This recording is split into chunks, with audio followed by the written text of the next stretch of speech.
بادشاہ تو ویسے ہی پاگل ہے. بادشاہ سے بات کریں, بادشاہ سے بات کریں. بادشاہ آ جاؤ, اپنا تفسیر قمی والا حوالہ دکھاؤ تاکہ تم رونا نہیں بعد میں رونا نہیں. تفسیر قمی والا حوالہ دکھاؤ. شاہ صاحب سے بات کریں. میں نے آپریٹر صاحب سے کہا تھا انشاءاللہ آپ کو واٹس ایپ نمبر پہ سینڈ کر دوں گا. آئیں گے نہیں, آپ آئیں گے نہیں توحید پہ. جی توحید پہ نہیں آئیں گے. توحید پہ ماتوریدی ہم سے مناظرہ نہیں کرے گا. آپ سے کریں گے انشاءاللہ. آپ بات کریں شاہ صاحب. نہیں کریں گے, نہیں کریں گے, کیونکہ آپ لوگ بدترین مشرک ہو. جی وہ بات میں بات کریں گے. آپ ان سے بات کریں نا جن سے بات ہو رہی ہے. اور قرآن کو کون نہیں مانتا؟ کیا آپ کے شیخین قرآن کو مانتے تھے؟ اس سے مناظرہ کریں گے. صحابہ قرآن کو مانتے تھے. اس بات کو چھوڑ دیں. جب آپ سے بادشاہ آ جاؤ, بادشاہ اپنا تفسیر قمی دکھا. تفسیر قمی دکھا, اس میں کیا حوالہ لکھا؟ اس طرح مناظرے اللہ یاری صاحب, آپ سمجھدار آدمی, اس طرح مناظرے نہیں ہوتے. آپ جن سے آپ کا مناظرہ ہو رہا ہے آپ ان کو مخاطب کریں, ان سے اپنے حوالے. ان سے مناظرہ نہیں ہے میرا, مناظرہ نہیں ہے سید بادشاہ سے. سید بادشاہ کو ہم مناظرے کا حل نہیں سمجھتے بھائی. یہ آپریٹر کی غلطی ہے, کس کو لے کے آیا؟ انشاءاللہ پھر یہ نہ عالم ہے نہ اس کو کچھ آتا ہے. ہاں جی, اسی لیے تو نہ ہوا, تمہیں پوچھنے نہیں نہ دے رہا. اب یہ عالم نہیں ہے, حال کی سن لو, تم تو عالم ہو نا. تفسیر قمی دکھاؤ بھائی. تفسیر قمی میں حوالہ آپ کا کیا ہے؟ بسم اللہ کریں. دیکھو تفسیر قمی سورہ تحریم میں میرے بعد خلیفہ ابو بکر اور عمر ہوگا. صفحہ نمبر 710 نکالو. عالم نہیں ہے لیکن چھوڑے گا نہیں.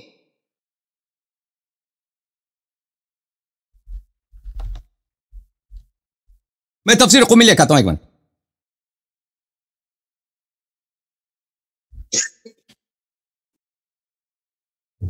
یار بات سنو, بھاگنے سے مناظرے نہیں ہوتے. بھائی تفسیر قمی آپ بھی کھول دو. تفسیر ہو جائے. شاہ جی تفسیر قمی آپ بھی کھول دو. بات بھی سننے کے لیے تیار نہیں ہے, اپنی کتابوں کے حوالے بھی نہیں دیتے. آپ سنو نا, تفسیر قمی آپ بھی کھول دیں.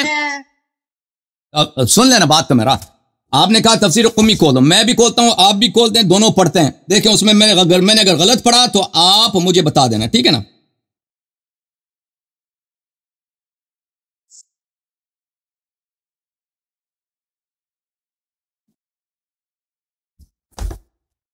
کھول دیا بھائی؟ کھولا ہے. ایک منٹ ٹھہرو. تفسیر قمی آپ کے پاس کس زبان میں, اردو میں ہے یا عربی میں ہے؟ میرے پاس یہ تفسیر قمی ہے. اردو میں یا عربی میں؟ یہ عربی اور اردو ترجمہ ہے.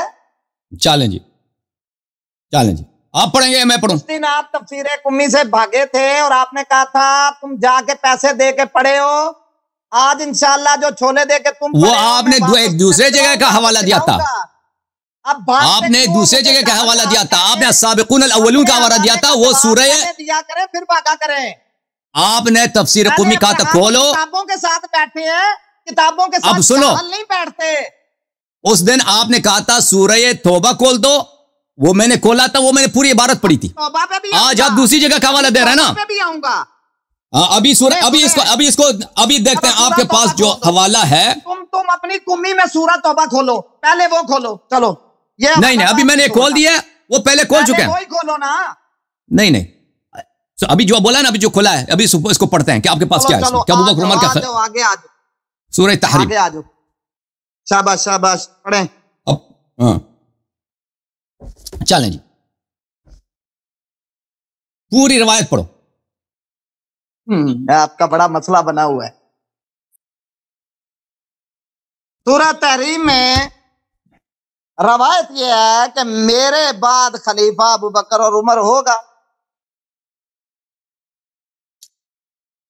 کتاب آپ کی, عالم آپ کا, میرا نہیں ہے. تو پڑھو نا, اس کو آپ پڑھ کیوں نہیں رہا ہے؟ آپ نہیں پڑھتے تو میں پڑھتا ہوں بھائی. میں پڑھ کے سنا دیتا ہوں, آپ بھی پڑھ دو.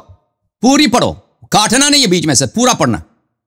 ٹھہرو 2 منٹ. تب تک آپ منطق پڑھ دو نا, متن جو ہے. اس کو پڑھنا نہیں آتا جی, میں پڑھ لیتا ہوں. یہ تفسیر قمی ہے, پڑھو. دیکھو میں پورا صفحہ دکھا دے, فل پیج کرتا ہوں تاکہ سب کو نظر آئے. ایسے کر رہا ہے نا لوگوں کو دکھانے کے لیے. تفسیر قمی دکھا رہا ہوں نا. نہیں وہ صرف آپ کو آتی ہے, باقی تو سارے بیکار لوگ ہیں بیچارے. پڑھوں یا نہ پڑھوں بھائی؟ یہ لو بیٹا، یہ مجھے یہ بہت ہی ظلم کیا آج کے ہمارے ساتھ آپریٹر صاحب نے اس کو لایا، ٹھیک ہے نا، کہ ایسے آدمی کے ساتھ سب کا ٹائم ضائع۔ بھائی سن لو، بھائی سن لو بھائی، خاموش۔ یہ کتاب ہے تفسیر قمی، جلد نمبر 2، چاپ مطبوعات النجف الاشرف۔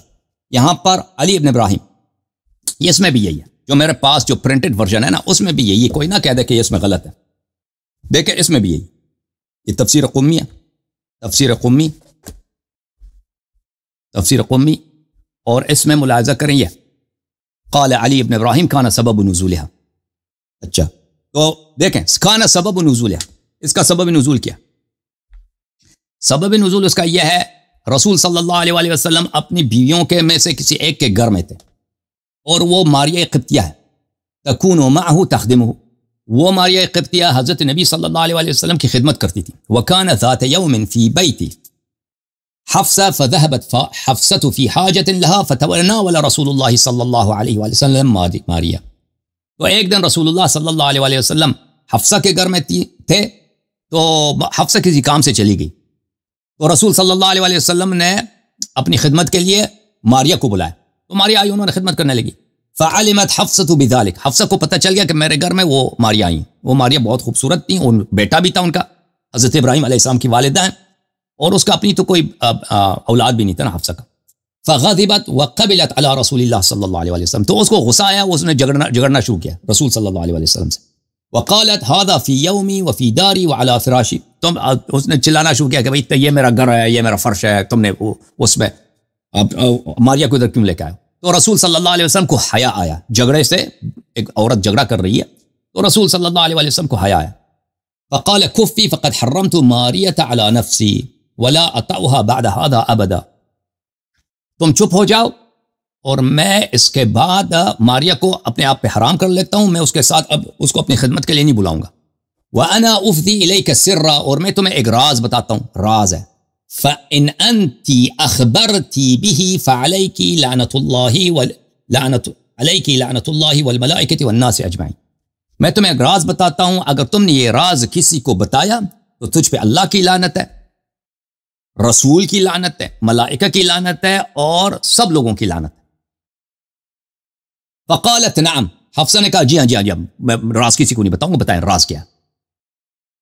فقال ان ابا بکر یلی الخلافۃ بعدی ثم من بعدہ ابوکی، رسول صلی اللہ علیہ وسلم نے کہا کہ میرے بعد ابو بکر کو حکومت ملے گی، خلافت ملے گی، اور اس کے بعد آپ کے والد کو ملے گی، اس کے والد کو ملے گی، اب اس کے بعد آپ کے والد یعنی عمر کو ملے گی۔ فقالت من اخبرک بہذا، اس نے کہا کہ آپ کو کہاں سے پتہ چلا، جیسے یہ رسول نہیں ہے نا، وہ ایمان ہی نہیں ہے کہ رسول ہے، آپ کو یہاں کہاں سے پتہ چلا؟ قال اللہ اخبرنی، انہوں نے فرمایا کہ اللہ نے مجھے خبر دی۔ تو ناظرین، یہ ایک پیشگوئی کے طور پر، یہ ایک وصیت کے طور پہ نہیں ہے۔ اگر نبی صلی اللہ علیہ وسلم وصیت کرنا چاہتے تھے کہ مجھے میرے بعد ابو بکر کو خلافت ملے، تو حفصہ کو قسم نہیں دیتے کہ تجھے اگر تو کسی کو بتائے گا تو تجھ پہ اللہ کی لعنت ہے، بلکہ خود جا کے ممبر پہ کہہ دیتے کہ میرے بعد خلیفہ ابو بکر ہے، پھر عمر ہے۔ تو یہ ایک پیشگوئی کے طور پر ہے، اور اس میں یہ نہیں کہ ان کی خلافت شرعی ہوگی، ٹھیک ہے نا۔ فاخبرت حفصۃ عائشہ من یومها، حفصہ نے اسی دن عائشہ کو بتا دیا کہ اب تیرے ابے کو خلافت ملے گی، اور اس کے بعد میرے ابے کو۔ واخبرت عائشہ ابا بکر، اور عائشہ جا کے ابو بکر کو بتا دیا قضیہ یہ ہے۔ فجاء ابو بکر الى عمر فقال له ان عائشہ اخبرتنی عن حفصہ بشیء، بس ابو بکر چلا گیا عمر کے پاس اور کہا کہ حفصہ نے مجھے ایک چیز بتایا۔ ولا اثق بقولها فاسأل انت حفصہ، ابو بکر نے کہا عمر سے کہ تیری بیٹی حفصہ نے میری بیٹی عائشہ کو ایک بات بتائی، لیکن عائشہ پہ مجھے اعتبار نہیں ہے، عائشہ جھوٹ بھی بولتی ہے، خطا بھی کرتی ہے، تو جا کے خود حفصہ سے پوچھ لے کہ کیا قصہ ہے، کہانی کیا۔ فجاء عمر الى حفصہ، عمر حفصہ کے اپنی بیٹی کے پاس آیا۔ فقال لها ما هذا الذي اخبرت عنك عائشہ، اس سے کہا کہ یہ کیا قصہ ہے، کیا ماجرا ہے کہ یہ عائشہ نے ابو بکر کو سنایا۔ فانکرت ذلك، قالت ما قلت لها من ذلك شيء، حفصہ نے کہا کہ نہیں جی جھوٹ ہے یہ سب، میں نے نہیں بولا، عائشہ جھوٹ کہہ رہی۔ عمر نے کہا کہ بیٹی سن لو۔ فقال لها عمر ان كان هذا حقا فاخبرينا حتى نتقدم فيه، عمر نے کہا کہ بیوقوف سچی بات بتا، واقعا کیا ہے، اگر اس نے واقعا نبی صلی اللہ علیہ وسلم نے یہ کہا ہے تو ہم کچھ کریں، ہمیں آگے بڑھنا چاہیے اس معاملے میں کہ اگر ابو بکر کو خلافت مل رہی۔ فقالت نعم، اس نے کہا کہ جی ہاں یہ خبر سچ ہے کہ نبی صلی اللہ علیہ وسلم نے مجھے کہا. بھلے قال رسول اللہ صلی اللہ علیہ وسلم ذالک، رسول صلی اللہ علیہ وسلم نے یہ بتایا. فاجتمع على ان يسموا رسول اللہ صلی اللہ علیہ وسلم. پھر اس وقت یہ جمع ہو گئے، ان چاروں نے فیصلہ کر لی، ابو بکر نے، عمر نے، عائشہ، حفصہ، ان چاروں نے، کہ اب رسول صلی اللہ علیہ وسلم کو زہر دیتے، اب رسول صلی اللہ علیہ وسلم کو قتل کر دیتے، زہر دے دیتے. کیونکہ جب خلافت ابو بکر کو ملنی ہے اس کے وفات کے بعد، اس کو راستے سے ہٹاتے ہیں تاکہ فوراً ابو بکر کو خلافت مل جائے. تو یہ اس کی وجہ یہی ہے، یہ آیہ نازل ہوئی. اسی لیے تو قرآن نے فرمایا کہ ان تتوبا الی اللہ فقد صغت قلوبکما وان تظاہرا علیہ فان اللہ، یہ سورہ تحریم ہے، فان اللہ فان تظاہرا علیہ فان اللہ مولاه جبریل وصالح المؤمنین، کہ اگر تم رسول صلی اللہ علیہ وسلم کے ساتھ دشمنی کرو تو اللہ تعالیٰ جبرائیل کو اور اللہ پیغمبر کی مدد کرے گا، جبرائیل علیہ السلام مدد کرے گا، اور امیر المؤمنین علیہ السلام نبی کے ساتھ ہے. تو یہ کون سی بات تھی کہ اللہ تعالیٰ خود مدد کے لیے آ رہا ہے، جبرائیل کو بھی بھیج رہا ہے اور امیر المؤمنین علیہ السلام بھی مدد کر رہے ہیں. تو یہی منصوبہ تھا ان کا کہ نبی صلی اللہ علیہ وسلم کو زہر دیا جائے تاکہ ان کو خلافت ملے. ٹھیک ہے نا؟ تو یہ کہانی ہے، پوری حدیث پڑھو نا. صحیح ہے. اب مولوی اب اس کو لے کے آتے ہیں. میں نے صحیح پڑھی ہے. ایک منٹ اس کا مفتی تو چلا کے بھاگ گیا، مفتی تو بھاگ گیا بھائی.